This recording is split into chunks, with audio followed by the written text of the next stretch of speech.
Olá, bem-vindo, bem-vinda ao Jornada Literária. Se você gostar desse conteúdo, peço por favor que clique no joinha, se inscreva e, se quiser incentivar este trabalho, pode contribuir através do Apoia-se Leitura Narrada. Se você chegou até aqui, obrigada. A Conquista da Felicidade, por Bertrand Russell, parte 3. Capítulo 3. Competição. Se perguntarmos a um norte-americano ou a um homem de negócios inglês o que mais o impede de aproveitar a vida, ele responderá que é, abre aspas, a luta pela vida, fecha aspas, e dará tal resposta com toda a sinceridade, pois está realmente convencido disso. Em certo sentido, é verdade, mas em outro, e este é um sentido muito importante, é profundamente falso. A luta cotidiana pela vida é algo que simplesmente acontece. Pode ocorrer com qualquer um de nós, por exemplo, se tivermos má sorte. Assim como aconteceu com Falk, o herói de Conrad, que se viu em um barco à deriva, sendo um dos dois únicos homens da tripulação que tinham armas de fogo e nada para comer, exceto os outros homens. Quando ambos acabaram com a comida, o que tinham em comum, começou uma autêntica luta pela vida. Falk venceu, mas se tornou vegetariano pelo resto de seus dias. Mas não é a isso que se refere o homem de negócios quando fala em, abre aspas, luta pela vida, fecha aspas. Trata-se de uma frase inexata que adotou para dar dignidade a algo basicamente trivial.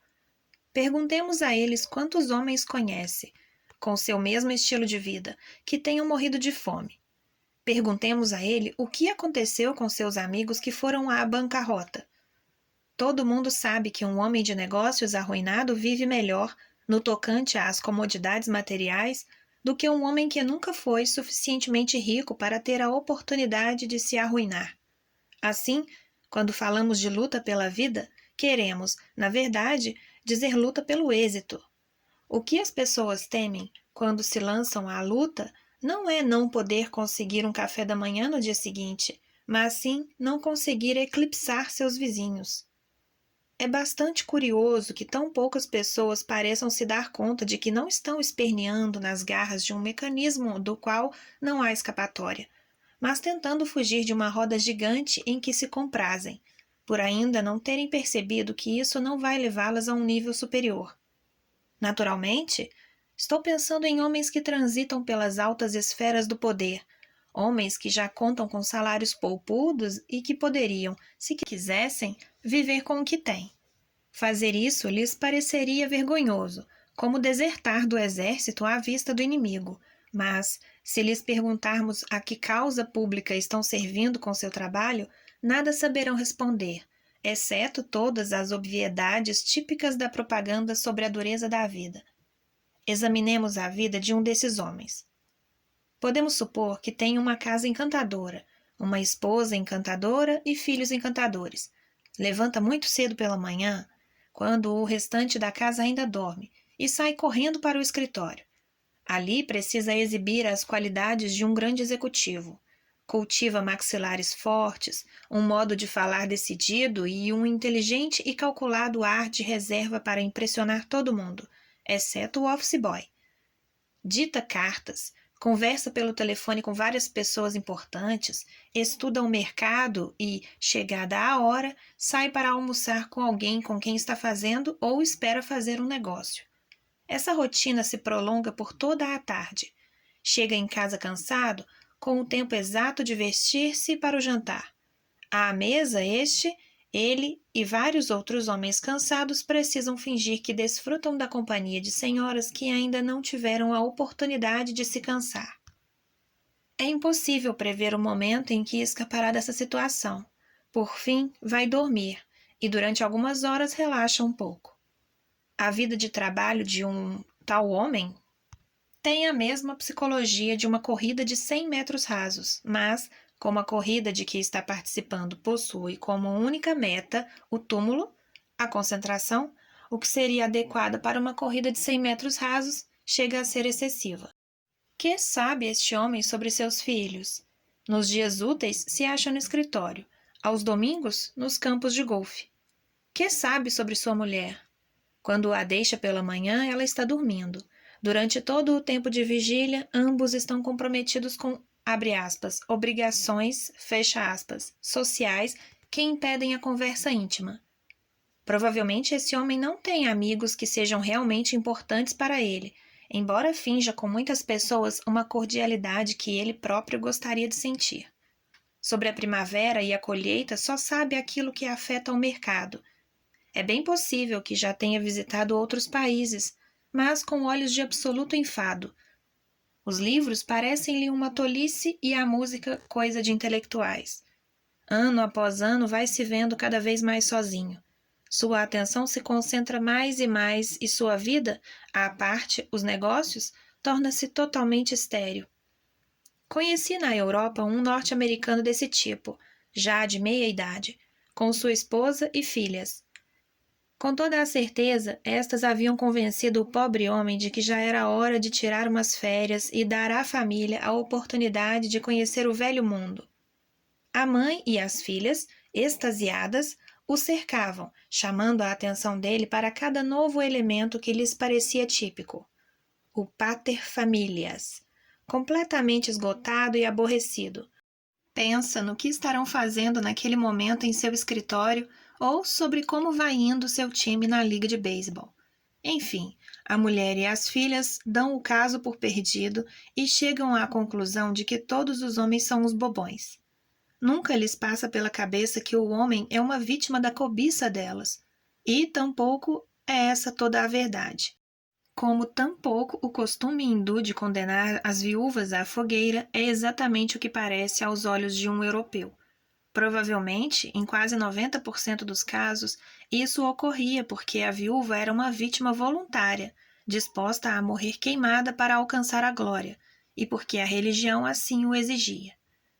A religião e a glória do homem de negócios exigem que ele ganhe muito dinheiro. Portanto, assim como a viúva hindu, sofre o tormento de boa vontade. Para ser feliz, o homem de negócios norte-americano precisaria, antes, mudar de religião. Enquanto desejar o êxito e estiver sinceramente convencido de que o dever de um homem é persegui-lo e que aquele que não o faz é um pobre diabo, sua vida continuará tremendamente concentrada, com ansiedade demais para que ele possa ser feliz.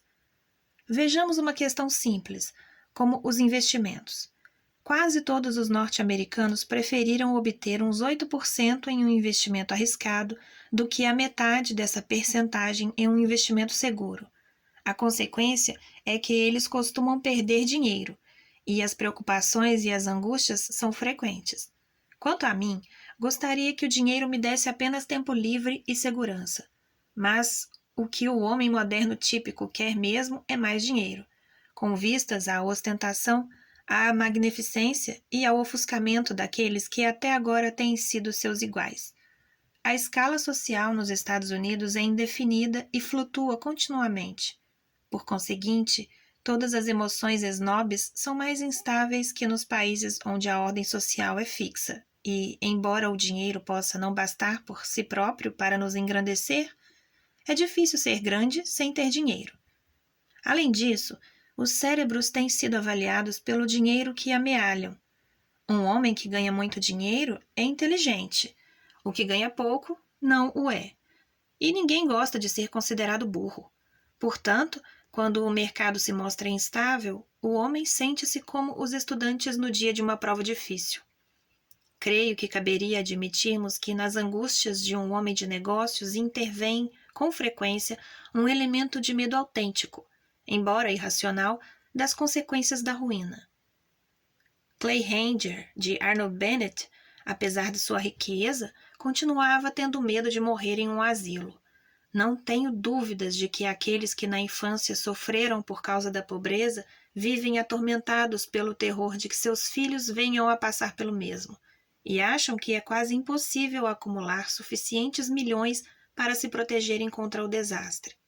Provavelmente, esses temores são inevitáveis na primeira geração, mas é muito menos provável que afetem os que nunca conheceram a pobreza. De qualquer modo, este é um fator secundário e quase excepcional do problema. A raiz do problema se acha na excessiva importância que é dada ao êxito competitivo como a principal fonte de felicidade. Não nego que a sensação de sermos bem-sucedidos nos torna mais fácil o gozo da vida. Um pintor, por exemplo, que tenha sido um desconhecido durante toda a sua juventude, com certeza sentirá uma felicidade maior se seu talento vier a ser reconhecido. Da mesma forma, não chego a negar que o dinheiro, até certo ponto, pode perfeitamente aumentar a felicidade, mas, desse ponto, não vai além. Afirmo que o êxito pode ser apenas um ingrediente da felicidade, e pagará caro aquele que, para obtê-lo, sacrificar todos os seus outros ingredientes. A origem deste problema é a filosofia de vida predominante nos círculos comerciais. É verdade que ainda existem na Europa outros círculos de prestígio. Em alguns países, existe uma aristocracia. Em todos há profissões prestigiosas e em quase todos os países, exceto nos menores, o exército e a marinha inspiram grande respeito. Mas, embora seja verdade que existe sempre um elemento de competição visando ao êxito, seja em qual profissão for, também é verdade que não é unicamente o êxito que se tem em mente, mas a excelência, do tipo que for, a qual o exército é devido. Um homem de ciência pode ganhar dinheiro, ou não, que não será menos respeitado no segundo caso. Ninguém se espanta com o fato de um general ou um almirante ser pobre. De fato, em tais circunstâncias, a pobreza chega a ser uma honra. Por isso, na Europa, a luta competitiva puramente financeira está limitada a alguns círculos, que possivelmente não são os mais influentes nem os mais respeitados. Nos Estados Unidos, a situação é bem outra. Estes círculos militares têm um papel muito pouco importante na vida nacional para que seus valores exerçam alguma influência. Quanto às profissões de prestígio, nenhum leigo pode afirmar que um médico conhece realmente muito de medicina ou que um advogado conhece muito de direito, o que implica ser mais fácil avaliar suas competências por seus ganhos, que se refletem na vida que eles levam. Já os professores são servidores pagos pelos homens de negócios e, por isso mesmo, inspiram menos respeito do que, em geral, lhes é devido nos países mais antigos. A consequência de tudo isso é que nos Estados Unidos os profissionais imitam os homens de negócio e não constituem um tipo à parte, como na Europa. Portanto, nas classes abastecidas, nada há que mitigue a luta selvagem e concentrada pelo êxito financeiro. Desde muito cedo, as crianças norte-americanas são convencidas de que isso apenas é o que importa e não querem perder tempo com formas de educação desprovidas de valor pecuniário. Em outros tempos, a educação era em grande parte concebida como uma formação da capacidade de gozo. Falo das formas mais delicadas de gozo, não acessíveis a pessoas completamente incultas. No século XVIII, uma das características do, abre aspas, cavaleiro, fecha aspas, consistia em entender e desfrutar a literatura, a pintura e a música. Atualmente, podemos não estar de acordo com seus gostos, mas pelo menos eram autênticos. O homem rico de nossos tempos tende a ser um tipo diferente. Nunca lê. Se resolve abrir uma galeria de pintura com o objetivo de ficar famoso, delega a um especialista o trabalho de escolher os quadros. O prazer que retira deles não é o de apreciá-los, mas o de impedir que outros ricos os possuam. Quanto à música, se for judeu, pode ser que saiba apreciá-la. Se não for, será tão inculto como em todas as outras artes. O resultado de tudo isso é que esses homens ricos não sabem o que fazer no tempo livre. Vêem-se, de repente, sem nada para fazer como consequência de seus êxitos. É isso que ocorre, inevitavelmente, quando o êxito é o único objetivo da vida. A menos que lhes tenham ensinado o que fazer com o êxito, após consegui-lo, ele os deixará inevitavelmente presas do enfado. O hábito mental competitivo invade facilmente regiões que não lhe correspondem. Vejamos, por exemplo, a questão da leitura. Existem dois motivos para ler um livro. Um, desfrutá-lo. O outro, poder ostentar isso. Nos Estados Unidos, agora é moda entre as senhoras ler, ou aparentar fazê-lo. certos livros todo mês. Algumas os leem, outras não passam do primeiro capítulo, outras mais contentam-se com as resenhas que saem no jornal, mas todas conservam o livro em cima de suas mesas. De qualquer modo, não leem nenhuma obra-prima. Nunca aconteceu que Hamlet ou o Rei Lear, ou algo, por exemplo, a respeito de Dante, fosse escolhido pelos clubes do livro.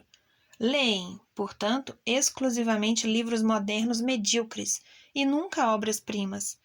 Isto também é um efeito da competição, embora não de todo mal, já que a maioria dessas senhoras, se deixadas à vontade, em vez de ler obras-primas, leria livros ainda piores do que os aconselhados por seus pastores e mestres literários.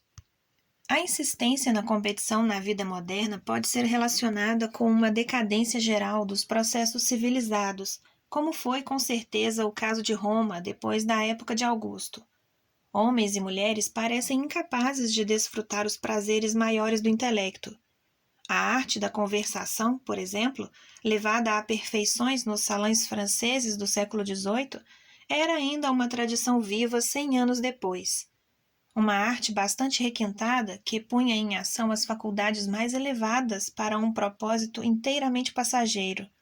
Mas a quem pode interessar, em nossa época, algo tão aprazível? Na China, essa arte ainda florescia em toda a sua perfeição no início do século XX. Mas acho que, desde então, o fervor missionário dos nacionalistas tem se esmerado em fazê-la desaparecer por completo. O conhecimento da boa literatura, universal entre as pessoas educadas há 50 ou 100 anos, acha-se agora confinado a uns poucos professores. Todos os prazeres tranquilos foram abandonados. Estudantes norte-americanos levaram-me a um passeio na primavera por um bosque perto de sua universidade, um bosque repleto de belas flores silvestres, mas nenhum de meus guias conhecia o nome de nenhuma delas. De que lhes serviria tal conhecimento? Não ia aumentar o salário de ninguém. O problema não é da responsabilidade somente de uma pessoa, nem pode ser evitado por ela em seu próprio caso isolado. O problema decorre da filosofia de vida que todos receberam, segundo a qual esta é uma luta, uma competição em que só o vencedor merece respeito. Essa forma de encarar a vida leva ao cultivo exagerado da vontade, à custa dos sentidos e do intelecto. Embora seja possível que, ao dizer isso, estejamos pondo a carroça na frente dos bois. Os moralistas puritanos insistiram sempre na importância da vontade nos tempos modernos, ainda que, em certo sentido, sempre houvessem privilegiado mais a fé. É possível que a época do puritanismo tenha dado origem a uma raça em que a vontade se desenvolveu excessivamente, enquanto os sentidos e o intelecto ficavam por baixo, e que essa raça tenha adotado a filosofia da competição por ser a mais adequada a seu caráter. Seja como for, o prodigioso êxito desses modernos dinossauros, dos quais, como seus protótipos pré-históricos, preferem o poder à inteligência, está fazendo com que todos os imitem. Converteram-se no modelo do homem branco em todas as partes, e o mais provável é que isso continue se acentuando durante os próximos 100 anos. Mas aqueles que se recusam a acatar essa moda podem consolar-se pensando que, com o tempo, os dinossauros não triunfarão. Uns aos outros se matarão, e os espectadores inteligentes herdarão seu reino. Nossos dinossauros modernos estão se exterminando sozinhos. Na média, não têm mais do que 2 filhos por casal. Não desfrutam suficientemente a vida para desejar ter mais filhos. A esta altura, a exigente filosofia que herdaram de seus antepassados puritanos mostrou-se inadaptada ao mundo. As pessoas, cuja perspectiva de vida faz com que sintam tão pouca felicidade em fazer filhos, acham-se biologicamente condenadas. Não demorará muito até que sejam substituídas por algo mais alegre e festivo. A competição, considerada o fato mais importante da vida, é demasiadamente triste, demasiadamente dura. É muito mais uma questão de músculos tensos e vontade firme para servir como base da vida durante uma ou, no máximo, 2 gerações.